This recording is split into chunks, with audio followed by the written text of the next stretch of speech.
plongeons dans la saleté. Parfois quand je dors, je me réveille et je n'arrive pas à respirer parce que la maison est très sale. C'était quand la dernière fois que tu as pris une douche? Ah, je ne sais pas. Il y a presque un an. Nous n'allons pas à l'école. Notre mère dit que nous faisons l'école à la maison. Elle dit que nous sommes une école privée, mais c'est comme une fausse école. On n'étudie pas, on reste juste à la maison. Je n'ai pas terminé la première année et j'ai 17 ans.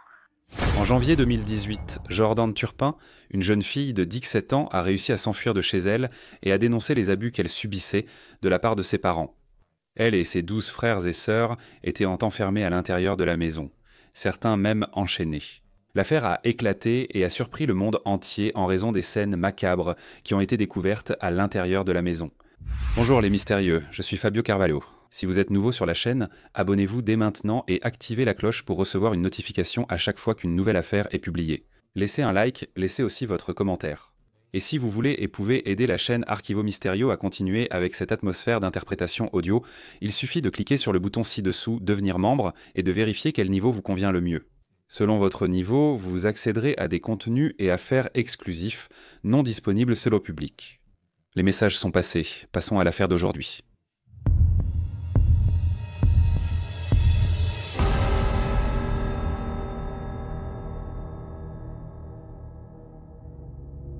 L'affaire d'aujourd'hui concerne ce que les médias ont appelé la Maison des Horreurs. Mais avant d'entrer dans les détails de ce qui est arrivé aux 13 frères et sœurs, nous devons faire un rapide retour dans le passé pour comprendre comment les parents des enfants se sont rencontrés. David Alan Turpin étant né le 17 octobre 1961 et a grandi dans une famille religieuse. Il a toujours été un enfant ordinaire à l'école, il ne se mêlait jamais aux bagarres, avait de bonnes notes et était même considéré comme un intello. Il était passionné de voitures et fanatique de films comme Star Wars et Star Trek. Après avoir terminé le lycée, à 17 ans, il a obtenu une bourse pour suivre des études d'ingénierie électronique. De l'autre côté de l'histoire, nous avons Louise Anna Robinette, née le 24 mai 68, également élevée dans une famille religieuse. Elle avait 2 sœurs plus jeunes, Teresa et Elisabeth. Enfant, elle était décrite comme calme, n'avait pas beaucoup d'amis et subissait du harcèlement à l'école. Ses parents se disputaient constamment devant les 3 filles, qui finissaient toujours par être témoins de violences physiques. Quand Louise avait 10 ans, c'est elle qui s'est devenue responsable de s'occuper de ses sœurs cadettes, car ses parents les nourrissaient à peine. Il existe des informations selon lesquelles la mère de Louise aurait été abusée par son propre père, c'est-à-dire le grand-père de Louise.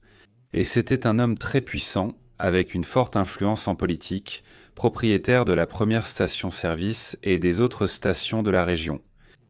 Au fil des années, la famille Robinette a fini par bâtir un empire. Ainsi, depuis son enfance, la mère de Louise n'a jamais eu besoin de travailler et elle et ses sœurs, par conséquent, ont toujours eu ce qu'il y avait de mieux.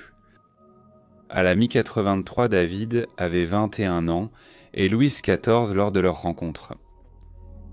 Il semble qu'ils se soient vus pour la première fois lors de réunions à l'église.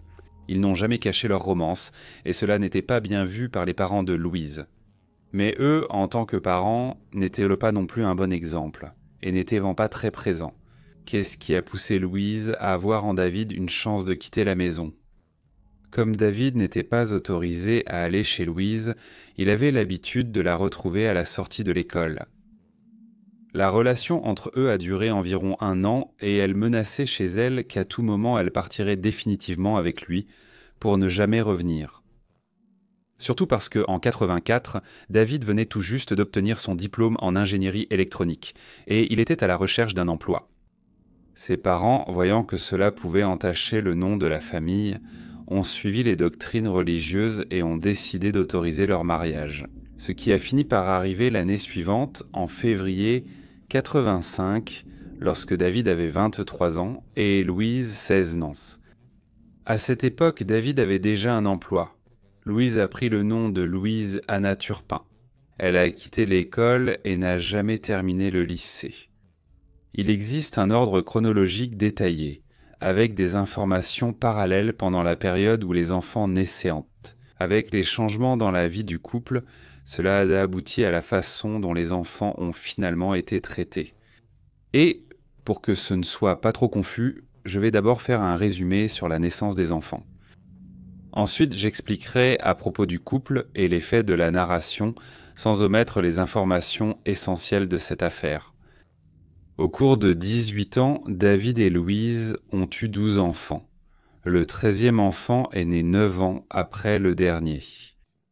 Portant tout le nom de famille Turpin, ils sont Jennifer, née en juillet 1988, Joshua, février 1992, Jessica, novembre 1993, Jonathan, décembre 1995, Joy, mai 1997, Julia Neshan, juin 1998, Janetta, juillet 1999, Jordan 2000, James 2001, Johanna 2002, Jolenda 2004, Julissa 2006 et Jana 2015.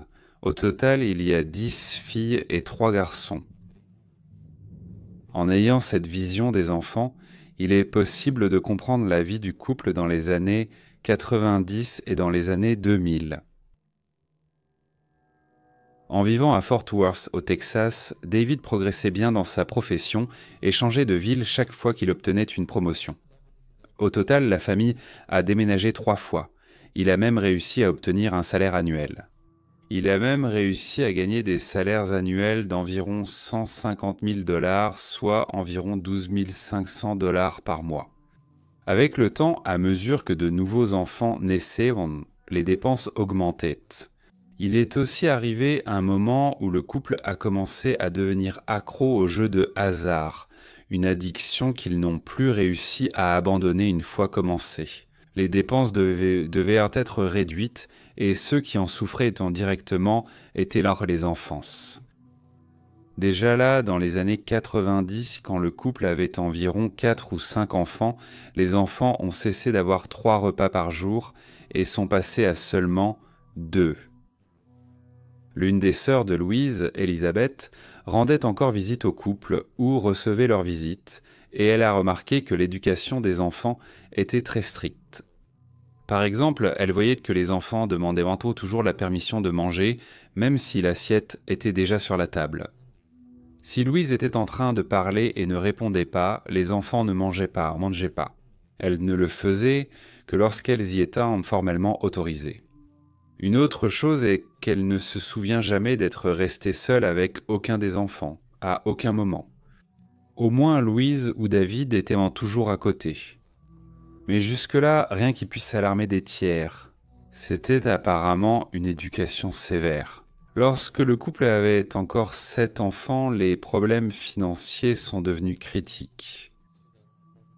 Au printemps 99, ils ont été expulsés pour ne pas avoir payé le prêt immobilier, mais ils ont réussi, d'une manière ou d'une autre, à obtenir un financement auprès d'une autre banque pour une maison moins chère et plus éloignée de là où ils étaient.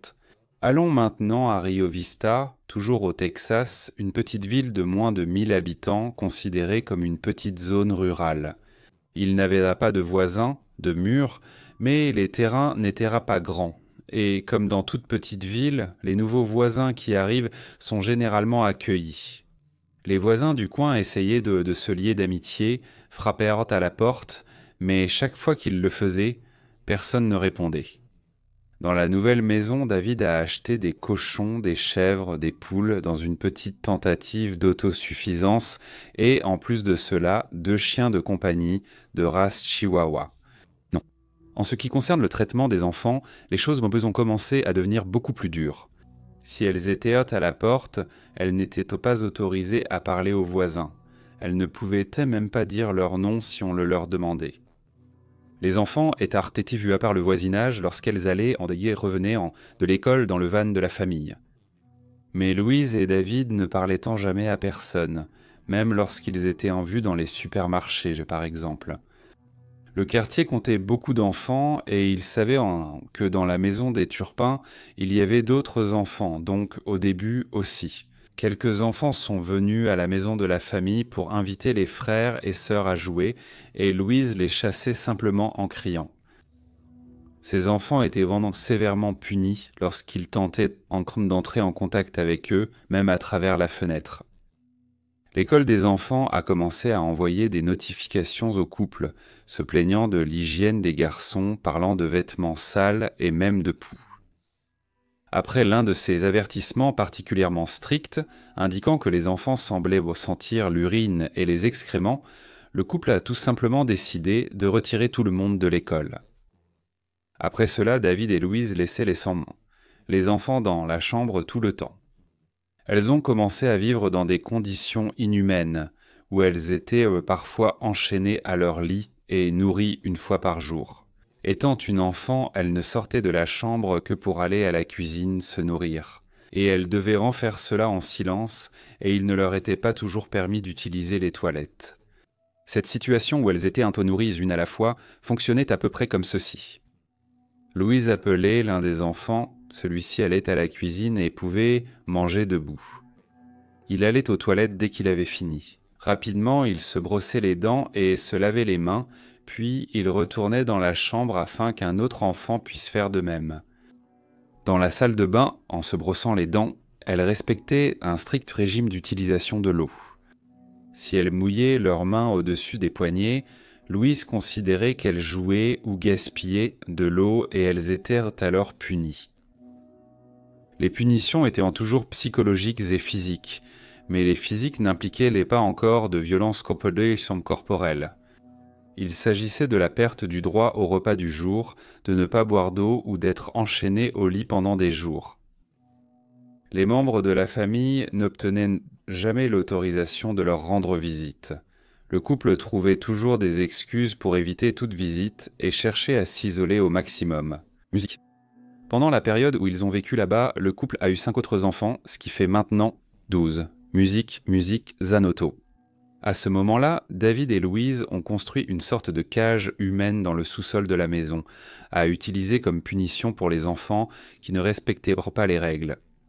Cette cage mesurait 2,10 m de hauteur sur 1,5 m de longueur et de largeur, et elle était divisée au milieu pour pouvoir accueillir 2 enfants en même temps. Autrement dit, il y avait 2 rectangles côte à côte, qui mesuraient 2,10 m de hauteur, 1,5 m de longueur et 75 cm de largeur. Il y avait aussi un espace sous la porte en fer pour passer la nourriture sans avoir à ouvrir la grille. Autrement dit, les enfants punis restèrent enfermés là pendant des jours où, en plus de manger, ils devaient aussi faire leurs besoins et dormir. Le couple trouvait toujours l'excuse que cette éducation était divine, que Dieu pardonnerait toujours ceux qui méritaient d'être pardonnés pour leur mauvais comportement.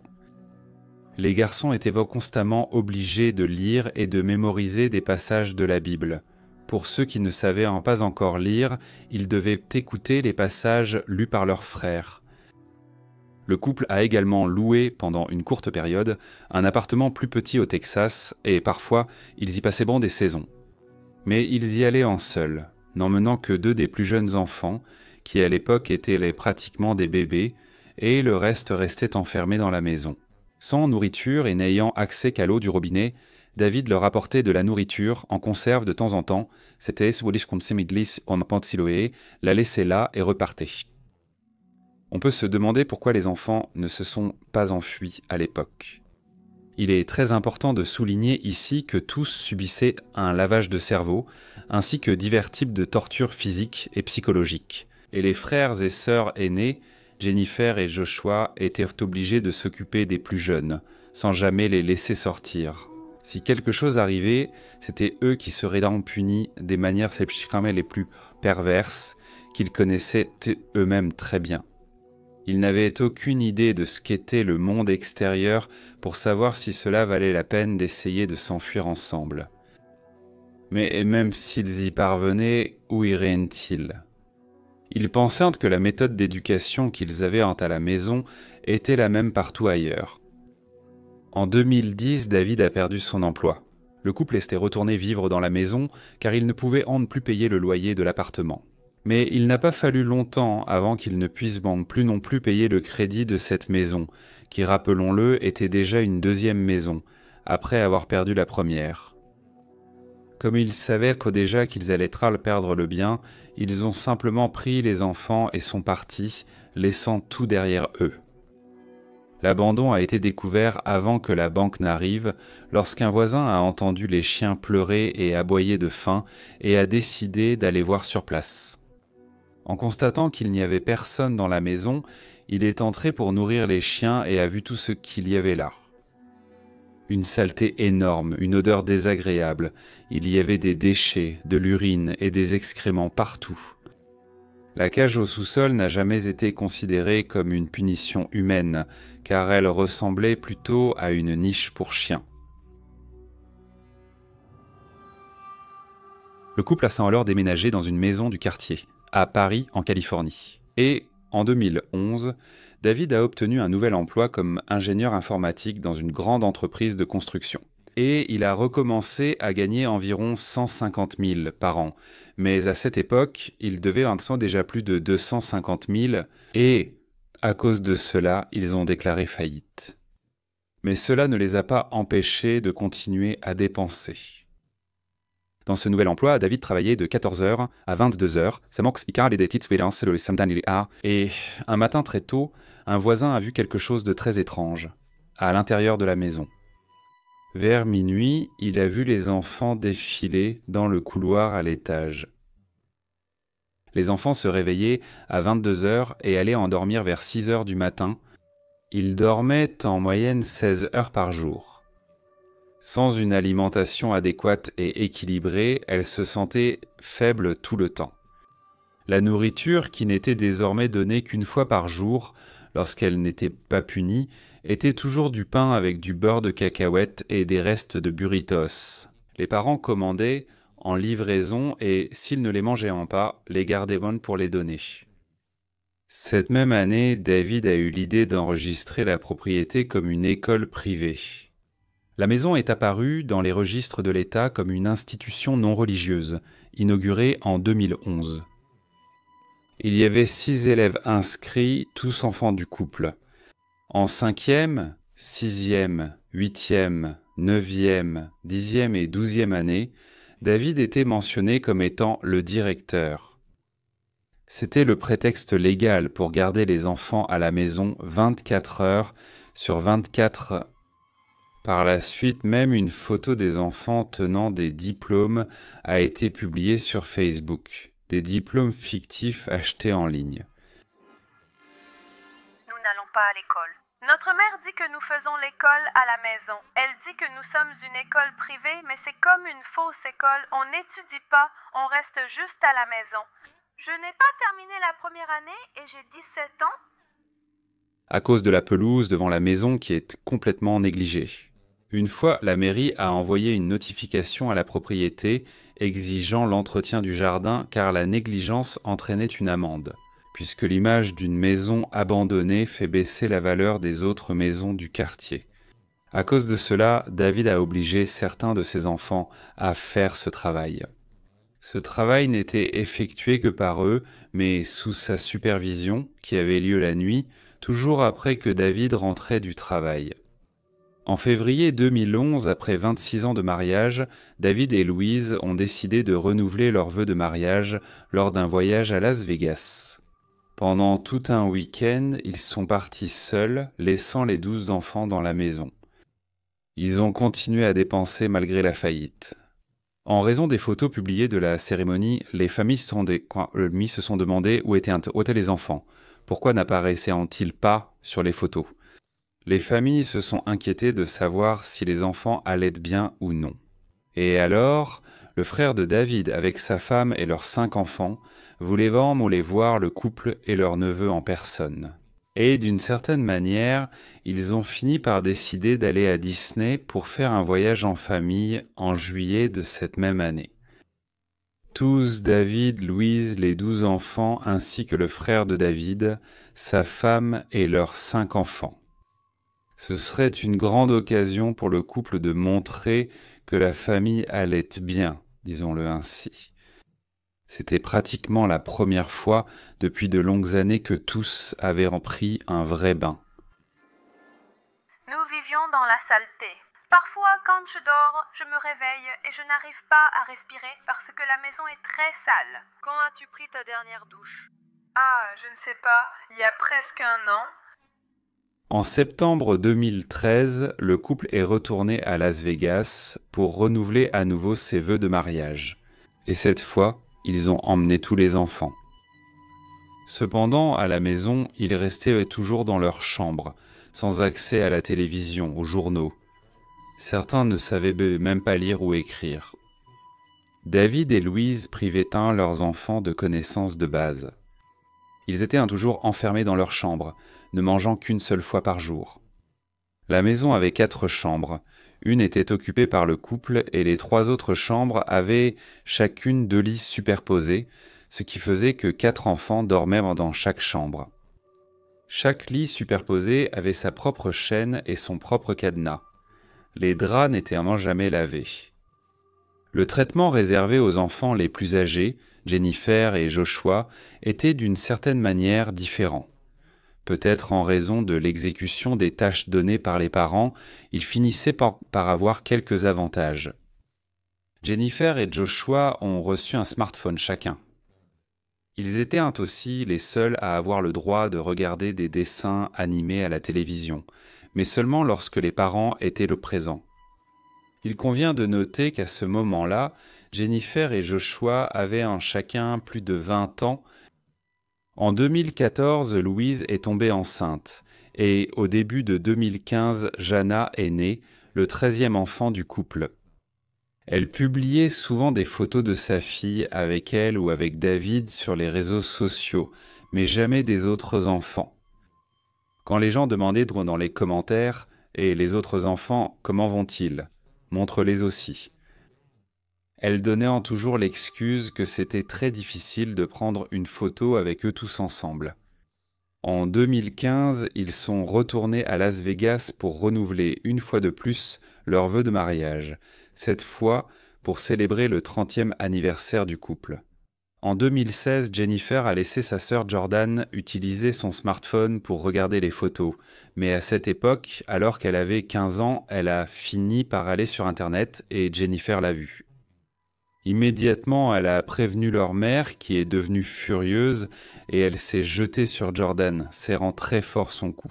Et pour la première fois, elle a proféré des menaces contre sa vie si elle faisait quelque chose de similaire à nouveau. Malgré toutes les maltraitances, y compris parfois des agressions physiques comme les punitions, une menace contre sa vie n'avait jamais été faite auparavant. Et c'est à ce moment-là que toutes les deux ont réalisé que ce type d'éducation allait beaucoup trop loin. À partir de là, toutes les deux ont commencé, de manière subtile, à montrer l'une à l'autre leur envie de sortir de cette situation. En octobre de la même année, Jonathan, âgé de 20 ans, Janetta, âgée de 17 ans et Jolinda, âgée de 7 ans, ont été surpris en train de voler de la nourriture dans la cuisine. Alors, comme punition, ils ont été enchaînés à leur lit. Quand Noël est arrivé, la famille a préparé un petit dîner et les 3 frères et sœurs ont été libérés.